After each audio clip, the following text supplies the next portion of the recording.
राहुल एक फोटोग्राफर था जो अक्सर सुनसान और रहस्यमयी जगहों की तस्वीरें लेने जाता था।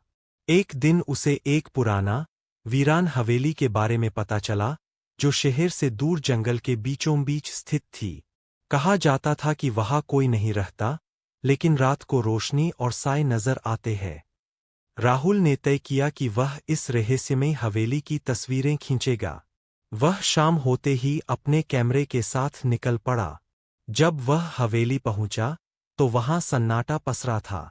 टूटी खिड़कियां, झुके हुए दरवाजे और सूखी बेलें हवेली को और भी डरावना बना रही थीं।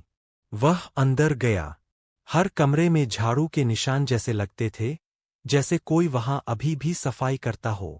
राहुल को यह अजीब लगा, लेकिन उसने सोचा, शायद पुराने समय की चीजें होंगी।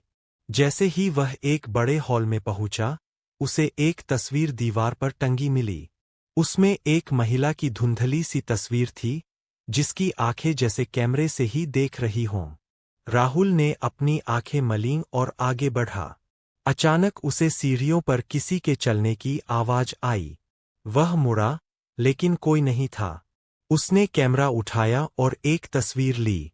फ्लैश के साथ एक परछाई दिखी, एक महिला की, जो हवा में झूल रही थी। राहुल चौंक गया। वह तुरंत कैमरा चेक करने लगा, लेकिन तस्वीर में कुछ नहीं था।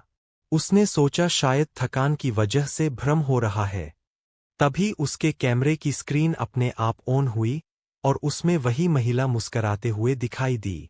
अब राहुल डर चुका था। वह बाहर भागने के लिए मुड़ा, लेकिन दरवाजा बंद था। तभी किसी ने उसके कंधे पर हाथ रखा। राहुल ने डरते हुए पीछे देखा, वहां कोई नहीं था। एक धीमी आवाज उसके कान में आई, अब तुमने मुझे देख लिया है, अब तुम जा नहीं सकते। राहुल का कैमरा अचानक जमीन पर गिर गया। जब कुछ दिनों बाद पुलिस ने उसे खोजा, तो हवेली में उसका कैमरा मिला। उसमें आखिरी तस्वीर वही थी, एक औरत हवा में झूलती हुई, उसकी आंखें सीधे कैमरे में झांकती हुई। राहुल का कोई सुराग नहीं मिला।